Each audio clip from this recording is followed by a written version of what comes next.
Alex Carter had it all lined up: a promotion, hope for his mother's care, and a new future with Maya. But in a split second, everything was destroyed. His boss accused him of stealing $250,000. Fired, humiliated, and facing ruin, Alex's world crashed down. But just as all hope was lost, a heartbreaking confession from his boss's own daughter revealed the real villain and gave everyone a second chance at redemption. This is the story of how the darkest moment can lead to the brightest new beginnings. Let me know where you are watching from, and I'll love to read your thoughts when you are done watching. The fluorescent lights of Wilson's Industries buzzed with a monotonous drone, a sound that had become the white noise of Alex Carter's existence for the past 7 years. It was Friday, 4:55 p.m. 5 minutes until the sweet relief of the weekend. Alex meticulously saved the final spreadsheet for the Henderson account, the culmination of 3 weeks of late nights and sacrificed weekends. This account wasn't just business. It was Alex's golden ticket. A successful close meant a near-guaranteed promotion to senior account manager, finally lifting the crushing weight of medical bills for his mother's long-term care and student loans that felt like anchors chained to his ankles. Alex leaned back, rubbing tired eyes. The promotion would mean breathing room, maybe even a chance to finally propose to Maya, who had waited patiently through years of financial strain. He glanced at the photo on his desk, his mother's warm smile before the illness, Maya laughing on a rare beach trip. Almost there, he thought, a flicker of hope warming his chest. Alex. My office. Now. The voice, sharp as shattered glass, cut through the office hum. Mr. Wilson's, Victor Wilson's, CEO, founder, and Alex's boss, stood framed in his doorway. His expression was granite, cold and unreadable. A collective hush fell over the open-plan office. Eyes darted, keyboard silenced. Alex's stomach plummeted. Wilson's never summoned anyone this late on a Friday unless it was catastrophic. Sir? Alex stood, trying to keep his voice steady, the carefully constructed spreadsheet momentarily forgotten. Now, Carter. Wilson's turned and walked back into his plush corner office, leaving the door wide open, an invitation to execution. Alex followed, the short walk feeling like a mile. The thick carpet muffled his footsteps, amplifying the frantic thudding of his heart. He closed the door behind him, the soft click sounding unnaturally loud. Sit. Wilson's didn't look up from his monitor. Alex perched on the edge of the expensive leather chair, his palms slick. The office reeked of power and expensive cologne, a scent that usually inspired respect, but now only fueled dread. Wilson's finally swiveled, steepling his fingers. His gaze was icy. The Henderson account funds, $250,000, transferred yesterday, vanished. Alex blinked. Vanished? Sir, I initiated the transfer per protocol yesterday afternoon. I have the confirmation logs. He reached instinctively for his tablet, but Wilson's held up a hand. Save it. The confirmation logs are doctored. The money isn't in Henderson's account. It's gone, traced to an offshore shell company. Wilson's leaned forward, his voice dropping to a venomous whisper. And the digital trail. It leads back to your terminal, Alex. Your unique login credentials, accessed at 5:15 p.m. yesterday. Alex felt the blood drain from his face. That's impossible. Sir, I left at 5 p.m. sharp yesterday. Maya had a doctor's appointment. I have time-stamped security footage. I logged off. Conveniently erased, Wilson snapped. The system logs show your login initiating the transfer to the offshore account at 5:15 p.m. Security footage for that corridor from 5 to 5:30 p.m. Corrupted. Utterly. He pushed a printed sheet across the desk. Forensic IT report.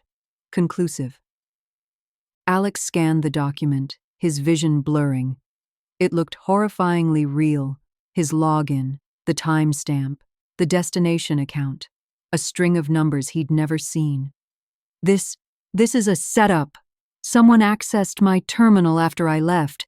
They must have known my password. Enough.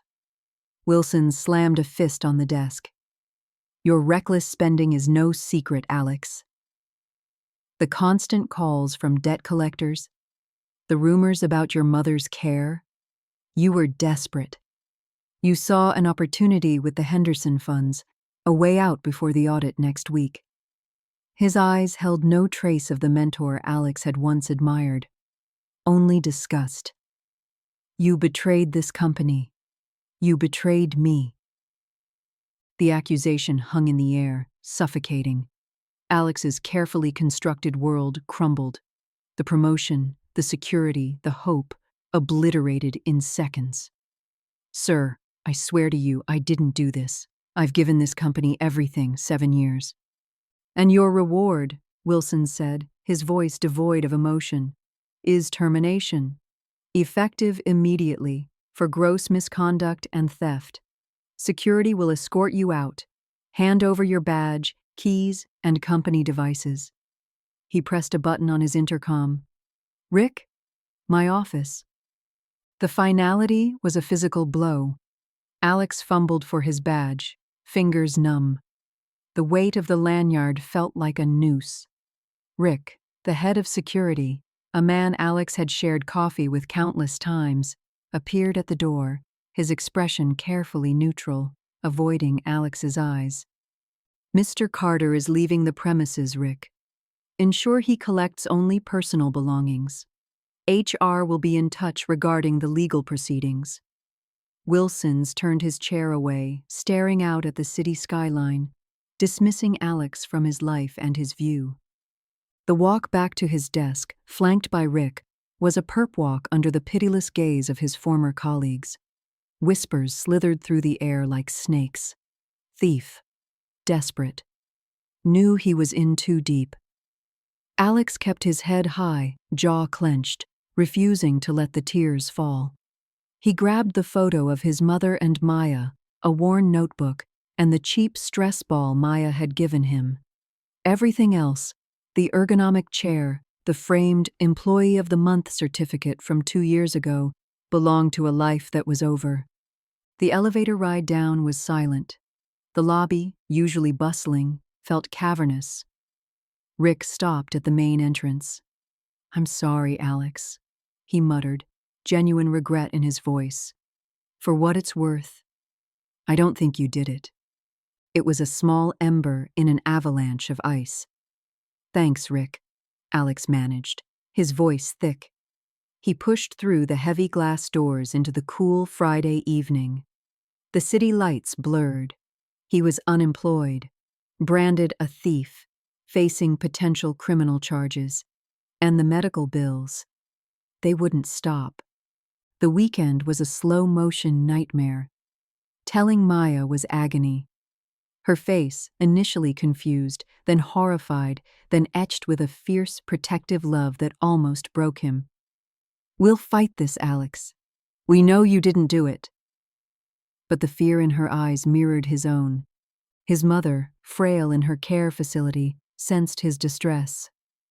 My strong boy, she whispered, her hand trembling in his. Trouble? He forced a smile, assuring her it was just work stress, the lie tasting like ash. How could he tell her he might lose everything, including the ability to pay for her care? Sunday night was the darkest. Sitting at their tiny kitchen table, bills spread out like accusing specters, Alex felt the crushing weight of despair. Legal fees? Impossible. Clearing his name? Against Wilson's Industries' resources? Hopeless. He stared at the photo from his desk. The hopeful smiles seemed like a cruel joke. He was drowning, and the anchor labeled thief was dragging him under.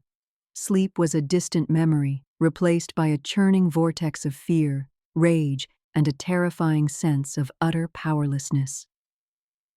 He rehearsed desperate pleas for Monday's meeting with HR, knowing they would fall on deaf, legally shielded ears. Monday dawned gray and heavy, matching Alex's soul. The walk to Wilson's Industries felt like marching to the gallows. He wore his only good suit, a futile armor against the humiliation to come. He bypassed the main entrance, heading for the discreet side door leading directly to HR. As he approached the door, a figure detached itself from the shadow of a large concrete planter. Ella Wilson's. Victor Wilson's 18-year-old daughter. Alex knew her vaguely. A quiet, serious girl who sometimes visited her father, more interested in the architecture books in the lobby than the corporate hustle. Today, her face was pale, her eyes red-rimmed and swollen from crying. She clutched a crumpled envelope in her hands. "Mr. Carter?" Her voice was barely a whisper, trembling. Alex stopped, surprised. "Ella? Is everything okay?"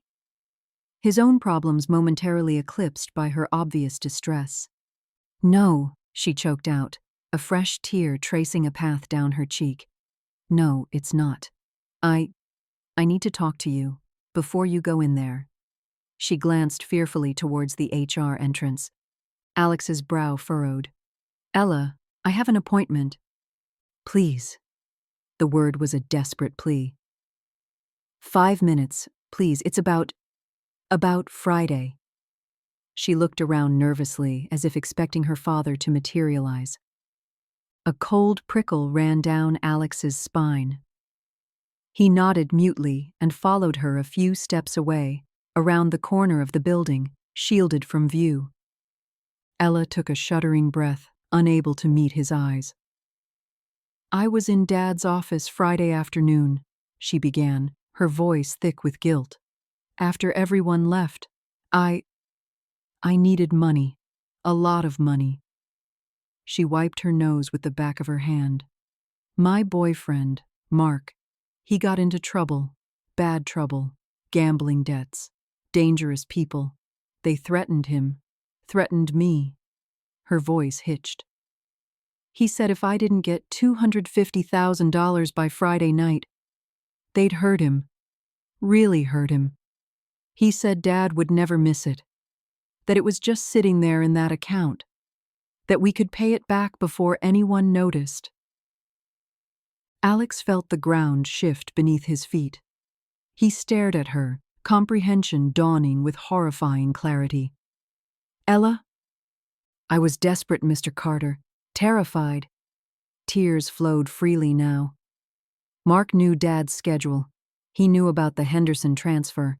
He pressured me, said he knew how to access the system without getting caught. He had this keylogger thing. He installed it on Dad's computer weeks ago when I let him in one evening. He got Dad's master admin password." The pieces slammed together, the erased footage, the doctored logs pointing to Alex's terminal accessed remotely with stolen credentials, the offshore account. "Friday," Ella sobbed. "Mark made me go to Dad's office after you left. He told me exactly what to do remotely from his laptop while I was there. I logged into the system using Dad's admin access he'd stolen. I initiated the transfer, but I sent it where Mark told me. That offshore account, he said it was just a temporary holding place." She crumpled the envelope she held. "He lied. He took the money, all of it. And he's gone. Disappeared. Left me a nasty note telling me to deal with it." She thrust the crumpled envelope at Alex. Inside was a single sheet of paper with a crude, mocking message. "Thanks for the cash, sweetheart. Don't bother looking." Alex felt a surge of emotions. White-hot fury at Mark, profound pity for Ella, and a dizzying wave of vindication mixed with renewed dread. "Ella, why are you telling me this?" "Because Dad fired you," she cried, her voice cracking. "He thinks you did it, and it's my fault, all my fault. I was too scared to tell him the truth on Friday. I thought Mark would fix it. But he didn't. He used me. And now you're going to lose everything because of my stupid mistake." She dissolved into wrenching sobs. "I couldn't live with it. I couldn't let you go in there without knowing. I'm so sorry, Mr. Carter. So incredibly sorry. Alex stood frozen, the envelope heavy in his hand. The evidence, the confession. It was everything he needed. But Ella looked shattered, a child who had made a catastrophic error out of fear and manipulation. He thought of his own desperation, the feeling of being trapped. He understood fear. Ella, he said, his voice surprisingly calm amidst the storm inside him. You need to come with me. You need to tell your father, right now. Her eyes widened in terror. I can't. He'll hate me. He'll disown me. He fired an innocent man for a crime you committed, Ella, Alex stated, the gravity of the situation hardening his tone. Under duress, yes. Manipulated, absolutely. But the consequences are real. For me, for my family, for the company. You have to face this. He saw the struggle on her face, abject fear warring with a dawning sense of responsibility. Finally, she nodded, a tiny, jerky movement. Okay, she whispered. Okay, I'll tell him. Alex didn't head to HR. He walked straight back to the main entrance, Ella trailing behind him like a ghost. The receptionist stared, open-mouthed, as Alex, the fired thief, marched past with the boss's weeping daughter. He didn't stop at her desk. He walked directly to Victor Wilson's office. Rick stepped forward, concern etched on his face. Alex? Ella? What's going on? Get Mr. Wilson's, Alex said, his voice firm. Now. It's urgent. Rick hesitated, looking at Ella's distraught face, then nodded and knocked sharply on Wilson's door before opening it. Sir? Mr. Carter and Ella are here. They insist it's urgent. Wilson's looked up from his desk, his expression morphing from annoyance to fury as he saw Alex. Carter, what is the meaning of this? You were explicitly told. Dad! Ella's voice, raw and broken, cut him off. She stumbled forward into the office. Dad, stop! It wasn't him. It was me. Silence. Thick, disbelieving silence. Wilson stared at his daughter as if she'd spoken in tongues. Ella, what are you talking about? Have you lost your mind? No, she wept, collapsing into the chair Alex had occupied just days before. It was me. I transferred the money. Friday, after Mr. Carter left. I used your admin login. Mark stole it weeks ago with a keylogger. The story poured out in a torrent. Mark's threats, the gambling debts, the fear, the manipulation, the remote transfer initiated from Wilson's own office while Mark directed her, the disappearance, the mocking note. She handed her father the crumpled envelope. Wilson's read the note. His face, initially flushed with anger, slowly drained of color. He looked from the note to his sobbing daughter, then to Alex, who stood silently, the truth finally radiating from him. Wilson's voice was hoarse, stripped of its usual authority. Is this? It's the truth, Mr. Wilson's, Alex said quietly, holding the CEO's gaze. Ella confessed to me outside just now. She was too scared to tell you Friday. She was being manipulated and threatened. But she came forward now, before I walked into HR and my life was destroyed forever. The weight of his misjudgment, his arrogance, his failure as a father and a leader, crashed down on Victor Wilson's. He sank into his chair, the picture of a broken man. He looked at Ella, not with the expected rage, but with a dawning horror and profound grief. My God, Ella, why didn't you come to me? Because I was scared, she wailed. Scared of you, scared of Mark, scared of everything, and now I've ruined everything. I've ruined Mr. Carter's life. Wilson's closed his eyes for a long moment. When he opened them, they were filled with a complex mix of emotions, shame, regret, paternal love, and a steely resolve. He stood up, walked around his desk, and knelt beside his daughter's chair, taking her hands in his. "Oh, Ella, my brave, foolish girl, you should have come to me. We would have faced it together. Mark, he preyed on your fear." He looked up at Alex, his eyes filled with a raw, unmistakable apology. "Alex, I don't know what to say. I was so convinced by the evidence, blinded by it. I failed you, spectacularly. I accused you, humiliated you, fired you, based on a lie. I am deeply, profoundly ashamed." The apology hung in the air.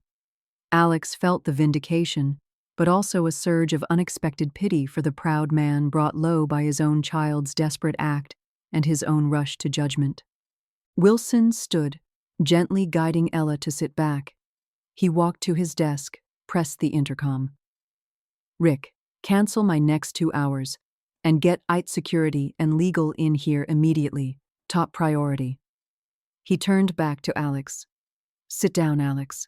Please." What followed was a whirlwind. Its security confirmed Ella's story within minutes, traces of the keylogger on Wilson's machine, the remote access originating from an IP linked to Mark, the manipulation of logs to frame Alex. Legal began drafting documents to freeze the offshore account, though the money was likely gone, and initiate proceedings against Mark. Wilson's handled it with ruthless efficiency, but his focus kept returning to Alex. "Alex," he said finally, after the initial flurry of orders. "Words are inadequate, but actions. I am reinstating you immediately, obviously, with full back pay for the days missed. Your position, your projects, they are yours." Alex nodded, relief washing over him, but it felt incomplete. Reinstatement was essential, but it didn't erase the public humiliation, the stain on his reputation that had already spread through the company grapevine. Wilson saw it. He leaned forward, his expression intense. "But that's just the start. Mere reinstatement doesn't begin to repair the damage I caused." He paused. "The senior account manager position you were working towards for the Henderson account? It's yours. Effective immediately, along with a 30% salary increase retroactive to the beginning of this quarter." Alex blinked. That was significant. More than he'd hoped for.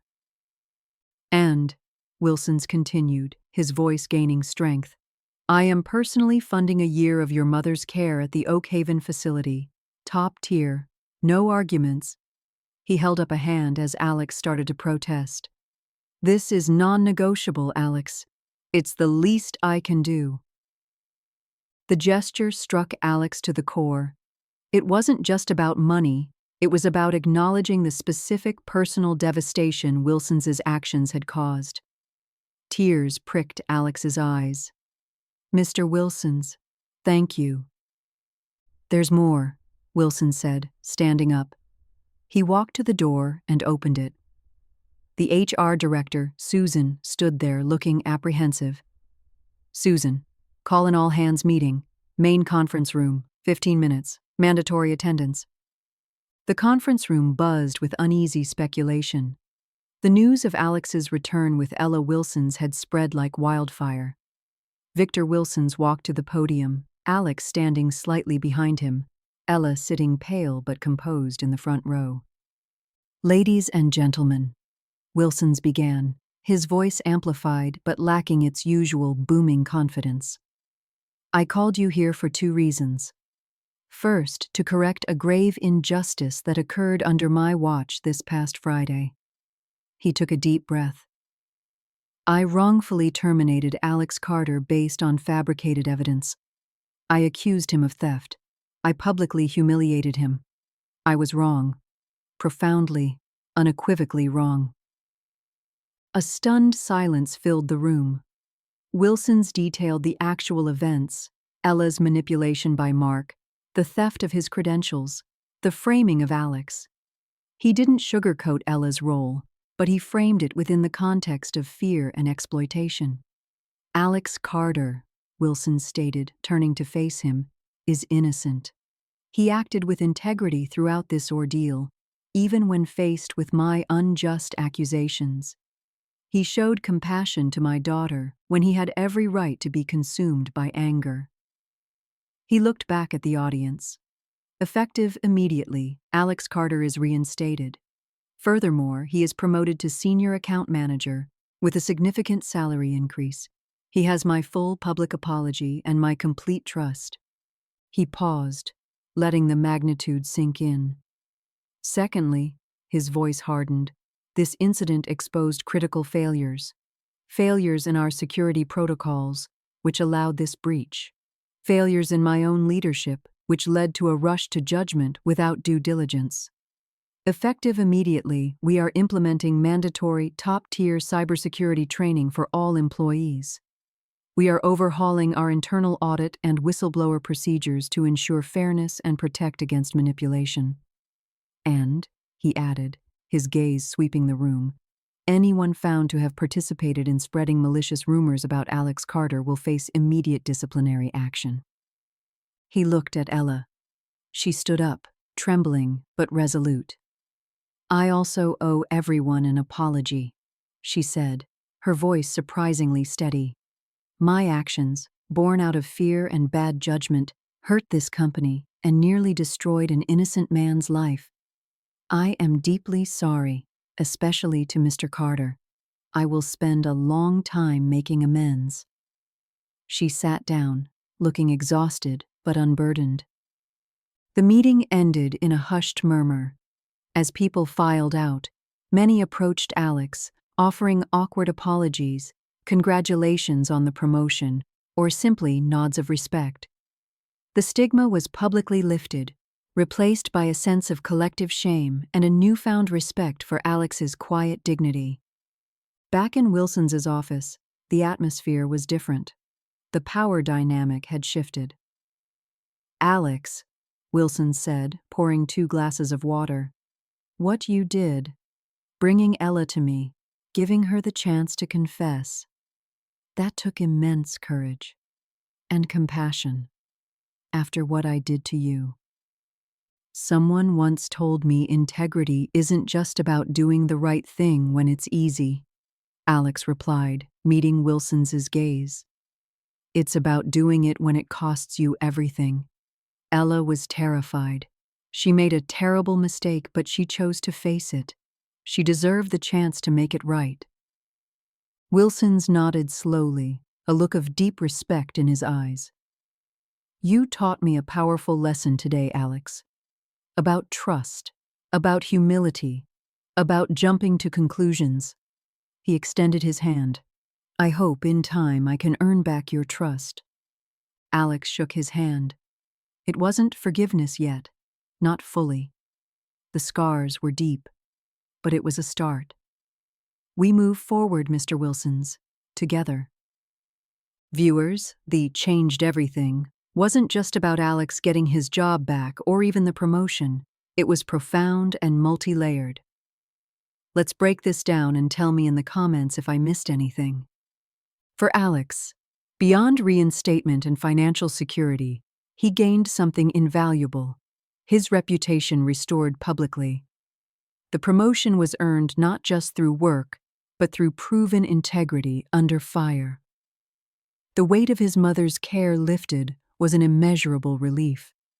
His relationship with Maya deepened with shared resilience. He walked taller, not just as an employee, but as a man who weathered a storm with dignity. For Ella, confessing was her first step towards redemption. Facing her father, the company, and Alex took immense courage born from guilt. She enrolled in therapy, volunteered at a crisis center for exploited youth, and began the long journey of rebuilding trust with her father, who, shaken to his core, finally saw her not just as his daughter, but as a complex young woman he needed to truly know and support. For Victor Wilsons, his worldview shattered, his arrogance and reliance solely on evidence without considering character nearly destroyed an innocent man and damaged his relationship with his daughter irreparably. He became a different leader, more humble, more consultative, prioritizing people and ethical safeguards as much as profit. He implemented the security overhauls and actively fostered a culture where speaking up was encouraged, not feared. His public apology to Alex became a case study in taking radical responsibility for the company. The incident, while painful, became a catalyst for positive change. Security was tightened, ethical training became paramount. The new whistleblower procedures gave employees a safe channel. The public way Wilsons handled Alex's reinstatement boosted morale and loyalty. Employees saw that integrity was truly valued, even from the top. For Mark, he was eventually tracked down through digital forensics funded by Wilsons. He faced criminal charges for theft, extortion, and fraud. His fate served as a stark warning. Alex didn't just return to his desk, he returned transformed. He handled the Henderson account with his usual diligence, but now with an added layer of hard-won wisdom. He became a mentor, quietly supporting colleagues, understanding that everyone faces unseen battles. One afternoon, months later, a junior analyst, Sarah, nervously approached his desk. Her eyes were red-rimmed.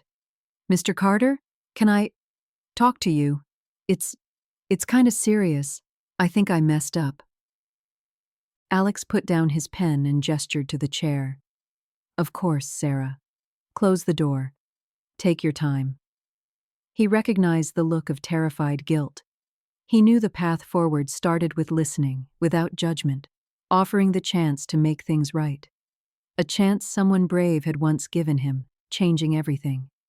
The story of Alex Carter became whispered lore within Wilsons Industries, not just as the man who was wrongly fired, but as the man whose quiet strength in the face of ruin and unexpected compassion towards the source of his pain catalyzed a transformation that echoed far beyond his own life.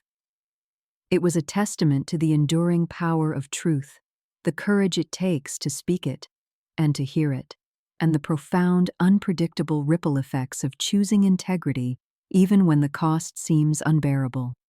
It taught everyone that sometimes the most devastating Friday can lead to the most transformative Monday, changing not just one life, but the very fabric of many.